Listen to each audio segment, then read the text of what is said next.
The top story this hour: Deputy Prime Minister urged Ethiopians to stand guard for good.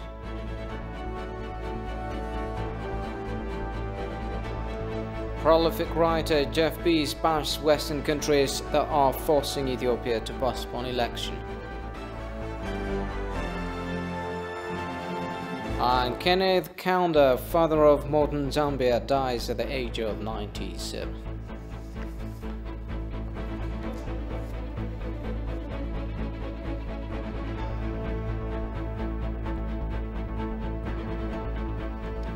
Hello, this is Addis News Hour. I'm Solomon Danye. Thanks for joining me. The Ethiopian government rejects the briefing by the Finnish Foreign Minister Pekka Haavisto to the European Parliament on 15 June 2021 in relation to his visits to Ethiopia as a special envoy of the European Union. The Foreign Minister of Ethiopia said allegations made by Mr. Haavisto in his briefing are clear indications of the underlying desire by the special envoy to undermine the Ethiopian government and try to facilitate unwarranted interventions through disinformation and outrageous lies. In particular, Mr. Haavisto's ludicrous statements clearly show a lack of context and understanding of Ethiopia. Undoubtedly, his self-assured confidence to claim nuanced understanding of the country and its people, as well as the current circumstances from two short visits to Ethiopia, is not only flawed but a smack of a colonial mindset that still lurks in the minds of self-righteous individuals like him. Specifically, the Ethiopian government rejects the following hostile statements by Mr. Haavisto for talks with the Tigray opposition. The cell is not considered as opposition in Tigray. It is a group declared as terrorist by the House of People's Representatives in a constitutional process. The ministry also highlighted law enforcement operation is not an engagement of equals, but an operation to ensure a terrorist cell lays down its weapons and ceases wreaking havoc in the country. Mr. Haavisto ignores the repeated calls by the government for fighters of the terrorist cell to lay down arms and seek amnesty. It is unfortunate that this is being peddled under the pretense of humanitarian concern for our people, but what is glaringly apparent is a colonial overtone and superiority that the Ethiopian people and government will never accept, the ministry said. That is why the Ethiopian government finds it difficult to henceforth accept Mr. Haavisto as a credible intermediary in our relations with the EU, the ministry said. While the Ethiopian government would like to reiterate once again its commitment to continue partnering with EU, it is absolutely important that the EU considers picking an impartial interlocutor with profound ingenuity and understanding who refrains from insensitive utterances and engage positively and constructively in helping tackle the prevailing challenges.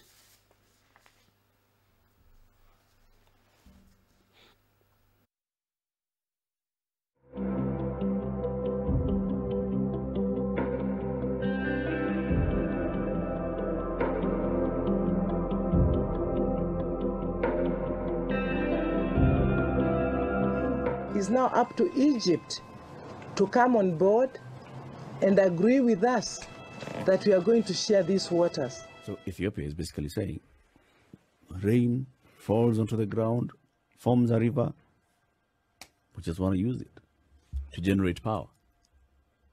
You people have got rain. These were the British.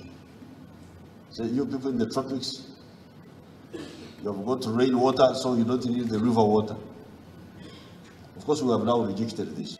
Some countries rely on this water more than others, or are thinking about it more than others. But that does not give them any more right on the use of this water than others. The colonial agreements cannot be accepted as valid anymore. ህዳሴ ዛሬም በተለያየ መንገድ የሚደረግ ማንኛውም የቅኝ ግዛት እሳቢዎችን የማናስተናግድ በአፍሪካ ነፃ የሆነች ሀገር ብቻ ሳይሆን በአፍሪካ ነፃ ሆና የምትቀጥል ሀገር መሆኗን የምናረጋግጥበት ፕሮጀክት ነው።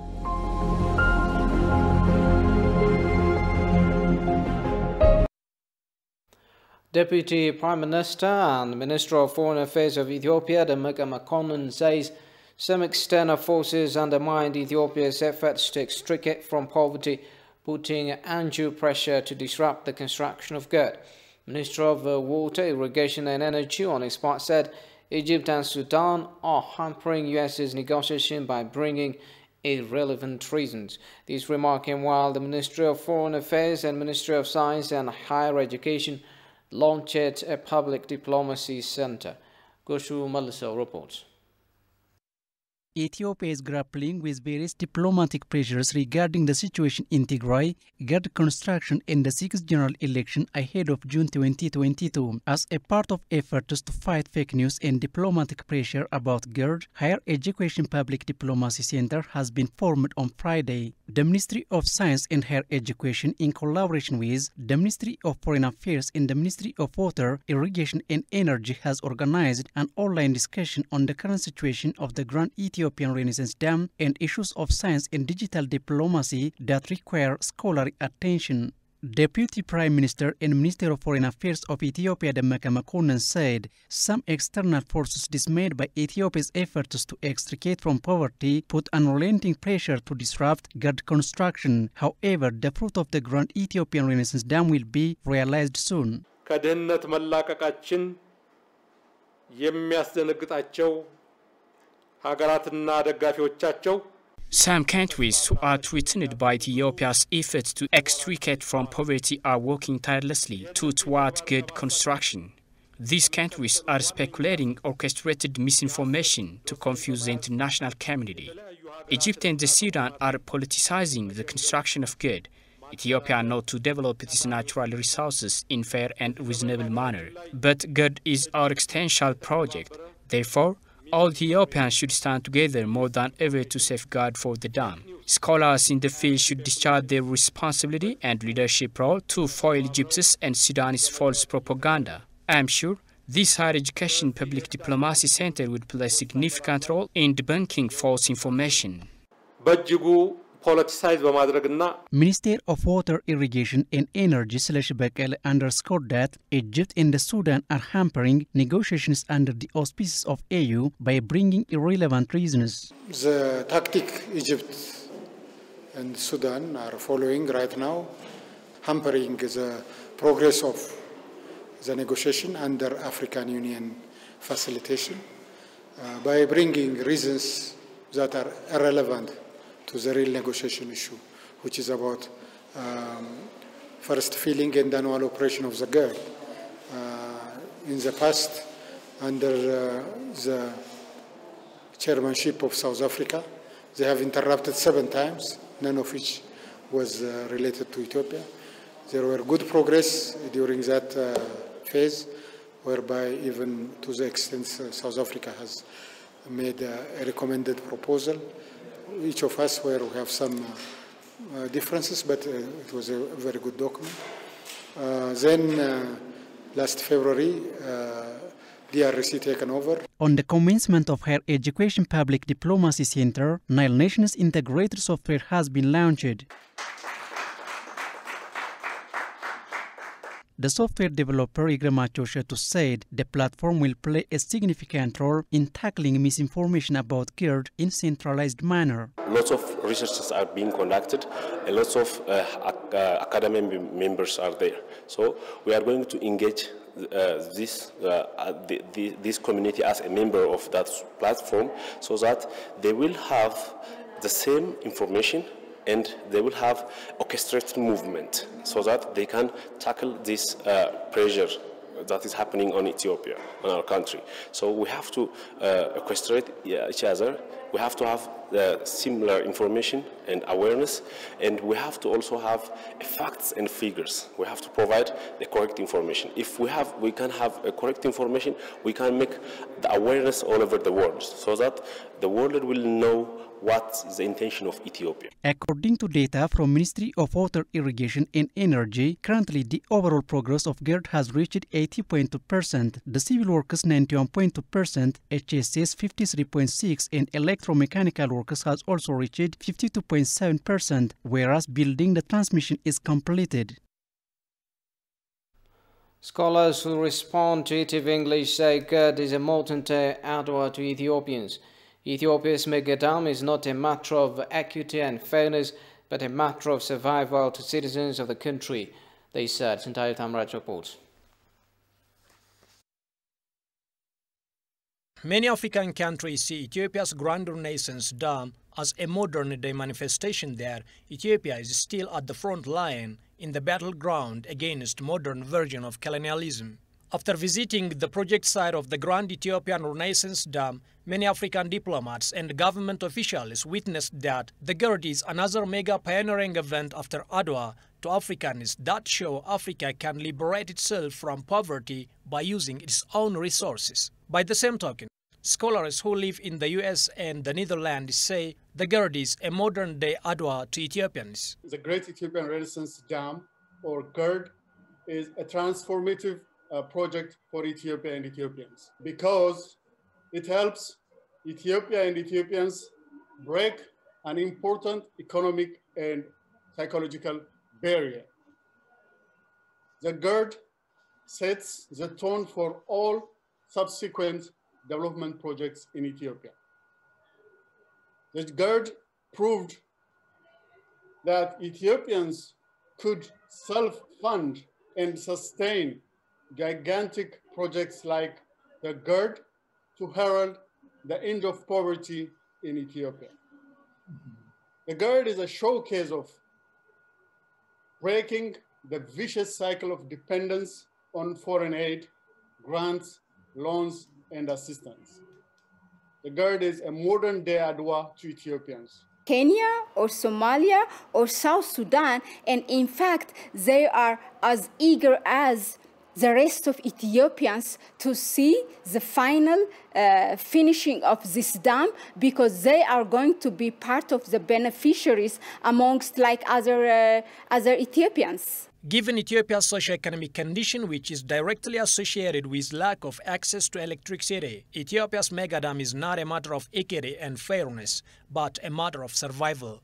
100% of Egyptian population is provided with electricity, i.e., every person in Egypt has access to electricity. More than 98% of Egypt's population has access to clean fuels. Clean fuels. That is important for cooking, while an average Egyptian consumes more than 11,000 kilowatt hour of energy per year. On the other hand, an average Ethiopian consumes only 2,000 kilowatts of energy per year. There is a 20 times difference between Egypt and Ethiopia in electricity consumption. So as I said, this is not only a matter of fairness, this is a matter of survival to Ethiopia.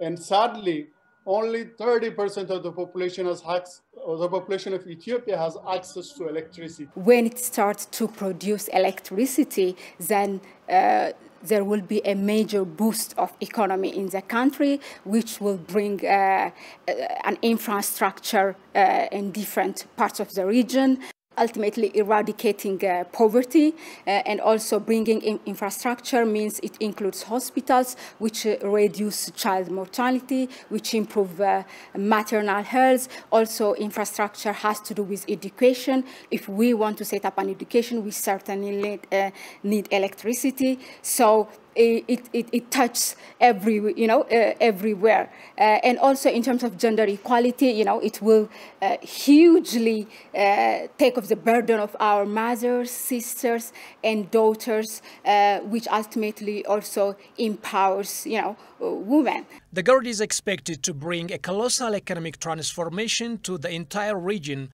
for it would supply over 6,000 megawatt electric power to Ethiopia and its neighbors.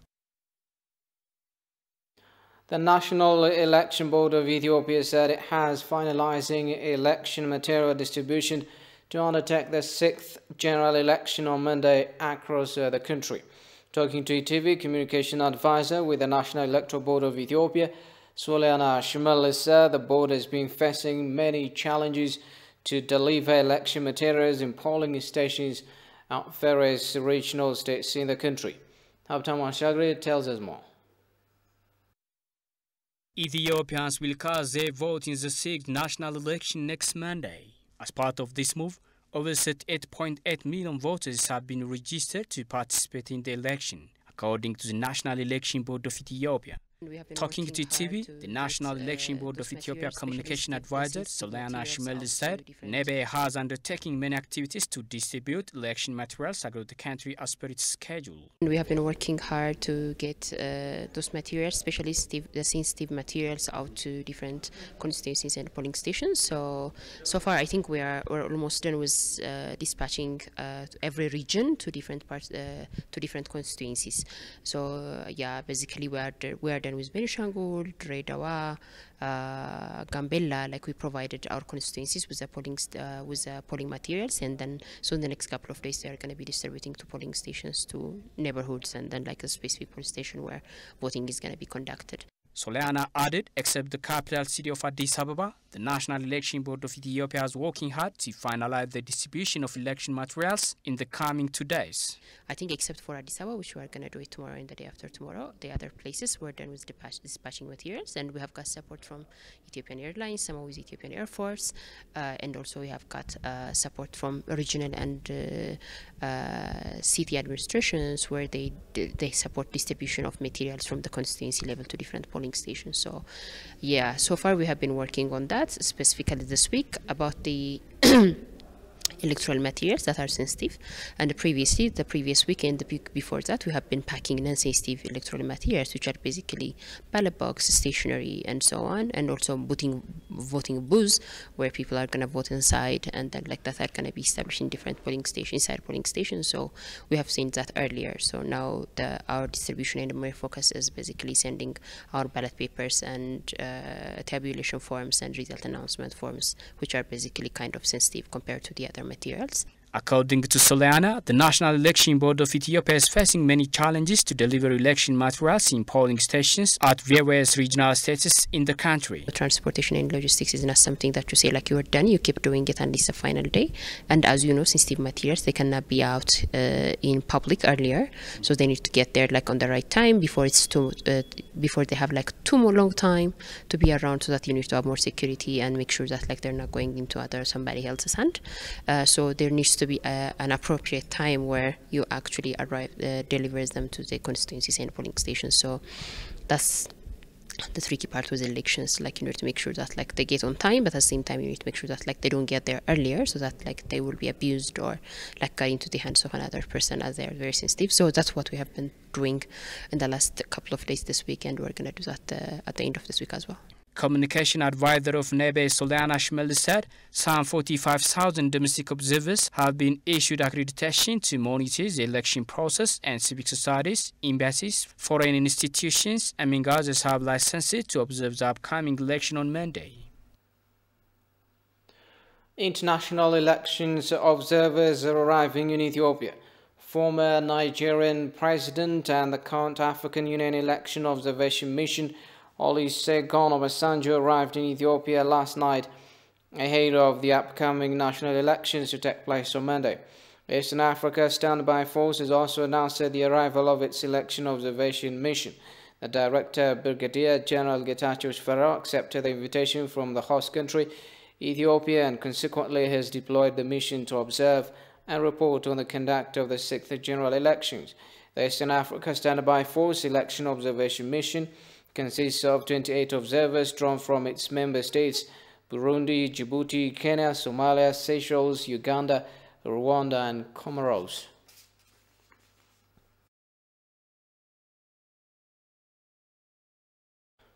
Ethiopia is preparing to vote in the first elections since Prime Minister Abiy Ahmed came to power in April 2018. The BBC charts the next administration will govern more than 115 million people, making Ethiopia the second most populous country in Africa after Nigeria and the 12th in the world.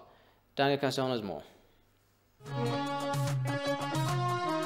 Ethiopia has gone through rapid economic transformation in recent years, where population growth has more than been matched by economic expansion, as sources depict. That change, however, has not been experienced evenly across the country. In the capital Addis Ababa, the growth has meant urban expansion and infrastructure improvements like the introduction of the city's light railway.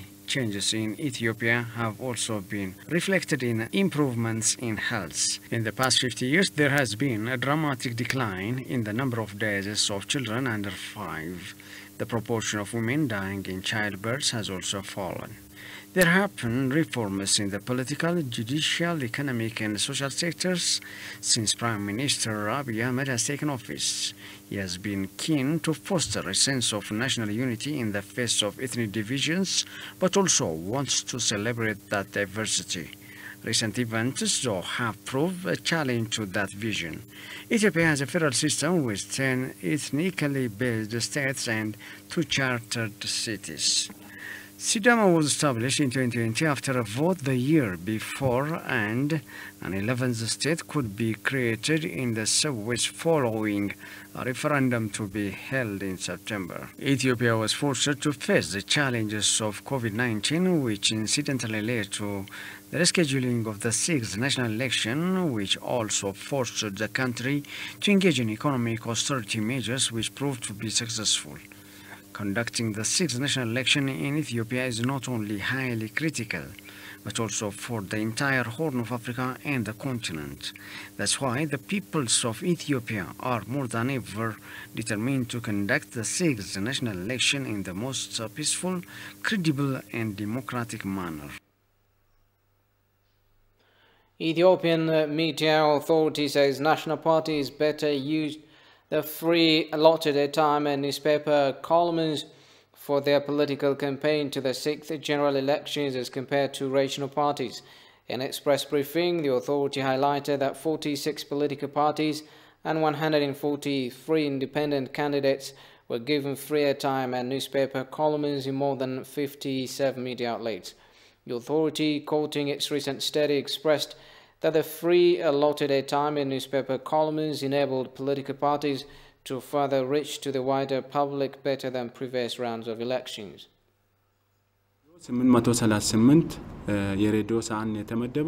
We allotted 810 free newspaper columns along with 834 free radio hours to parties' election campaign.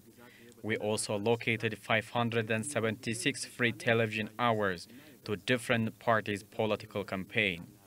Generally speaking, the allotted broadcast time and newspaper columns were better as compared to previous rounds of elections.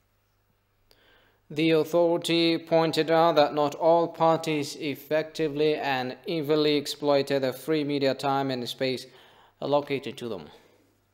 ከጥናቱ እንደ አጠቃላይ ለመረዳት የቻልነው መገናኛ ብዙሃን በዚህ ምርጫ ትልቅ አስተዋጽኦ ማድረጋቸውን We learned that media institutions played a significant role in the current election process. The institutions went beyond allocating free time to arranging debates and compiling news reports. We assured in our finding that the media institutions did their level best to bring political party leaders and individual candidates into the forefront. We also learned that some parties were committed to properly exploit the free airtime so as to publicize their policies and strategies. Various Ethiopian scholars in the diaspora say conducting a national election is a major precondition for the restoration of peace and tranquility in the country. Talking to ETV English, the scholars appreciated government's commitment to hold a free, fair and democratic election in the history of the country. Kasan Jani has more. Ethiopians will trek to polling stations the coming Monday across the country to elect their leaders. The long overdue election is supposed to alter the course of the country's political history for good. An Ethiopian scholar, Lemma Desta, who resides in Norway, said making the election peaceful is the only superstructural solution that can pave the way for addressing public demands. Primarily, I'm very excited, like millions of fellow Ethiopians, that the the reform process that has undergone the last 3 years has brought us here, that we are now about to conduct an election. For many people, that this election, it has both continuity in itself, and there is also some aspects of discontinuity. Right from the outset, it must be said that every country has its own way of democratizing. There are things that we can learn and adopt and adapt from other nations, but the democratization process should take the country context into account, and it should continue, or it should base itself on the historic and contextual realities of a given nation. And then in that regard, Ethiopia is on the road to democratization, and it has already been attempting to democratize. Deacon Yosef Tafari also stated that the next election will certainly set a watershed leading previous elections that were mirrored by conflicts and dominated by a single party. What I mean by that, if you look at the overall mechanism and the way an election process ought to take place, at least what we have been familiar with in the Western liberal democracy, there are certain things that are taken for granted. First of all, open debates and exchange of ideas, and for people going out to solicit vote. That's one. The second is to have an independent election body, whether it's on the federal level or the state level. Another Ethiopian resident from the United Kingdom, Blaine Mamo, on her part, underscored that the next election could serve as a dress rehearsal for the current and future elections to be conducted in the country. The intent, one way or another, relates to undermining the process in the outcome of the election, and if possible, to disrupt the election all in all. That being said, undermining this election, you can ask, why do they need to undermine this election? For me, I believe it is because by undermining this election, they are trying to make a path to a transitional government, which they could easily get to power, because they knew that the election would not buy them the ticket to the palace or to the position of power they aspire. And for the Western powers, or for any foreign power that is trying to disrupt this election, the election is relatively going to be a democratic one, given all the reforms that have been made to the election board and other sectors that are considered vital in the process of having a fair and free election. More than 30 million voters are expected to cast votes early on Monday. Pushing Ethiopia to stop or postpone its upcoming elections is simply another case of Western hypocrisy and a mere display of their colonial mentality toward Africa. The prolific writer Jeff Peace made this remark in an exclusive interview with ETV English. He has called on Ethiopians to resist such kind of meddling in the sovereign affairs of Ethiopia at any cost. Shifra Olako talked to him and filed the following report. Jeff Pearce is a journalist, historian, and prolific writer with unusual and compelling stories. He has written a number of articles and books covering different countries, including Ethiopia. ETV approached him for his views about Ethiopia's upcoming Monday elections, which some Western commentators and political figures have been calling to be delayed or stopped. He has played down the hindrances as simply another form of Western insincerity. I think it's, again, another case of wonderful Western hypocrisy. You have, if we take the example of the United States, because, of course, they just have the memory of goldfish. And in the previous election, they actually colluded with a foreign power to try to overthrow the United States through a rigged election with the election of Trump. And in this last one, they were trying their best, but they got stopped. And then when they couldn't get their way, on January 6th, they launched a coup attempt and stormed the US Capitol. And yet the United States, even though they have, to its credit of the FBI, has arrested scores of people, but they're treating this whole process like it shouldn't be sending a shockwave through their culture and through the corridors of government. I mean, it's amazing how they sort of take this in stride and carry on. But somehow it's do as I say and not as I do when it comes to other powers. So they're going to lecture Ethiopia and say, well, you should delay your election. I beg your pardon. Didn't you have people smashing in the windows of your Capitol building? Didn't you have people die there?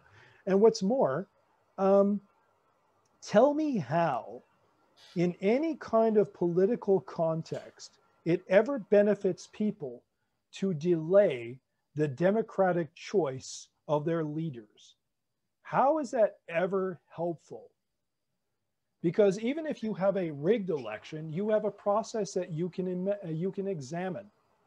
You can look at it and say, okay, and we have a ready example. We have a ready example of a rigged election. Oh, look, Tigray, 98% return. What a miracle that was. We have the example of that. And they had their election against the objections of the federal government. The fact that the rules Western nations make toward Africa is totally different from other nations is also a clear indication of Western colonial mentality, he argues. But somehow the Western powers want to tell Ethiopia what to do in its own sovereign borders. And that is remarkable to me. This is, again, Western colonial mindset. They would not dream of saying this to countries in Europe. They would not dream of telling this to their peers. At the height of the 1970s, well, at the height of when there were terrorist bombings by the IRA in Britain, when the IRA could plant bombs in London, you didn't see calls for them to stop their general elections in the UK, did you? I don't recall that. I don't recall, and I lived through that era. I lived through an era when there was rampant radical terrorism in France, when there was cases of bombings all the time. You did not see anybody saying to France, well, you should postpone your elections. No. So why are the rules different for Africa? I'd really like to know. I'd really like someone to explain that to me. Again, these are questions that should be asked. This is the narrative that we have to change. So the interventions and other illogical suggestions simply mean a preparation of landscape for interventions and meddling in the internal affairs of Ethiopia, he says. Ethiopians should therefore be fully aware of this and press ahead with the election, resisting such hindrances at any cost, he has advised.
Good evening, ladies and gentlemen. In this edition, I'll be taking you through a special recipe. The Nuer are one of Ethiopia's 80 ethnic groups residing in Gambela state. There's what they call kup, a traditional dish made of dried fish meat.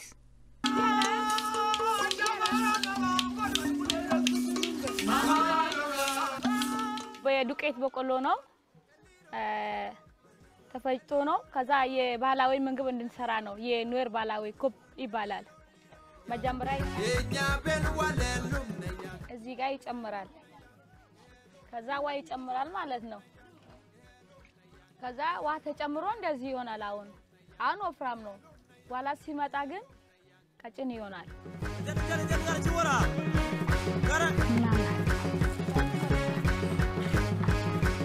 ስለዚህ የተደረገ በኋላ እሳት ላይ ይጨምራል ማለት ነው ከዛ ሲሰራ ሲበስል ከዛ ከወጥ ጋር ነው የሚበላ ማለት ነው የሚያስፈልገው ወጥ ያሳ ቋንጣ ማለት ነው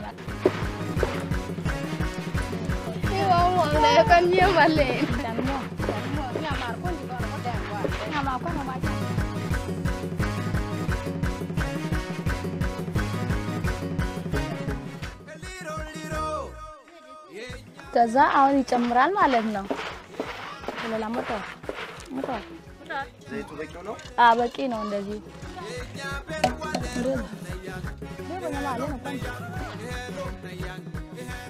አሁን ይከድናል ማለት ነው እስከሚደርስ ድረስ እንጠብቃለን ማለት ነው አሁን ኮፑን ይበስሏል ከበርዲስ ውስጥ ልናወጣ ነው አሁን በሰለ ከዛ እዚህ ላይ ይጨምራል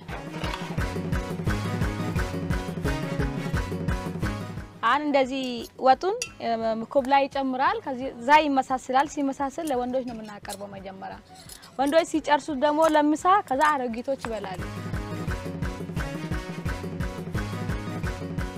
ስለዚህ አሁን ከጓደኞቼ ጋር አብረን እንበላለን ቸነሚ ካኩብ እንብላ ማለት ነው ተመልካቾቻችን አብራችሁ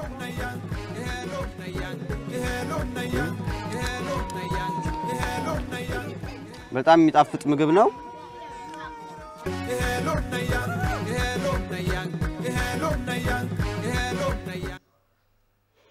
Welcome back. You're watching Addis News Hour. Minister of Science and Higher Education announced that preparations to build East Africa Region Technical and Vocational Education Training Center of Excellence in Addis Ababa. The Science and Higher Education Minister Samuel Urkata said the Regional Technical and Vocational Center of Excellence will be built at a cost of $24 million secured from the African Development Bank. The center will specialize in metals, hide and skin, and related fields of trainings, he added.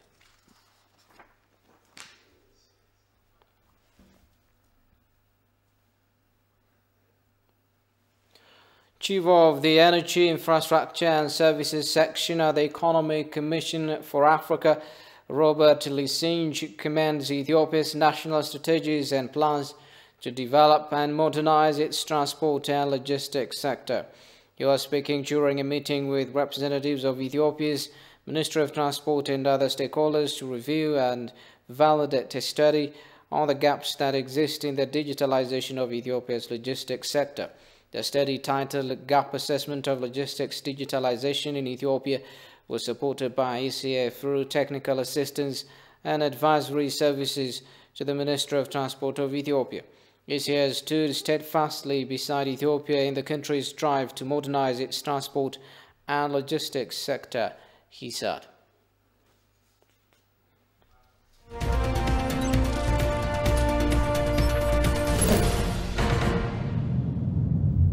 The Ethiopian Investment Commission and the German Development Corporation, GIZ, have signed a project agreement intended to promote sustainable growth and decent jobs in the country's manufacturing sector in the industry cluster. Commissioner Elise Neme and Anna Waldman, project manager of GIZ Ethiopia, have signed the agreement representing their respective institutions. The project is expected to improve working and living standards of workers and improve capacities of local companies for vertical integration.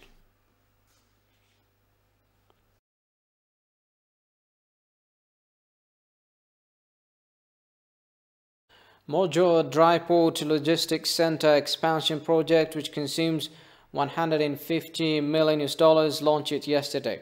The expansion project will enhance the services and play an important role in facilitating Ethio-Djibouti regional trade. The logistics center will fully use renewable energy and is part of the National Green Economy Development Project. It would enable Ethiopia to be a national, regional and international competitor by making it a comprehensive logistics service center. The dry port will be equipped with the technology that can sustain the country's development and growth trajectory, it was learned. World Bank said the project will not only facilitate Ethiopia's exports and imports, but also create jobs for many young people.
This is Addis News Hour. The Ethiopian Embassy in Djibouti and the Ethiopian Construction Works Corporation signed a memorandum of understanding to refurbish a building that has served the Ethiopian Embassy for decades.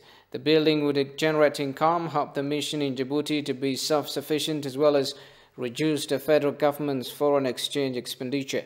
State Minister of Foreign Affairs of Ethiopia, Ambassador Bertukan Ayano, who is on a working visit to Djibouti, attended the signing ceremony and expressed a belief that the renovation of the building would reflect its historical attachment to Ethiopia and Djibouti, besides promoting Ethiopia's image positively.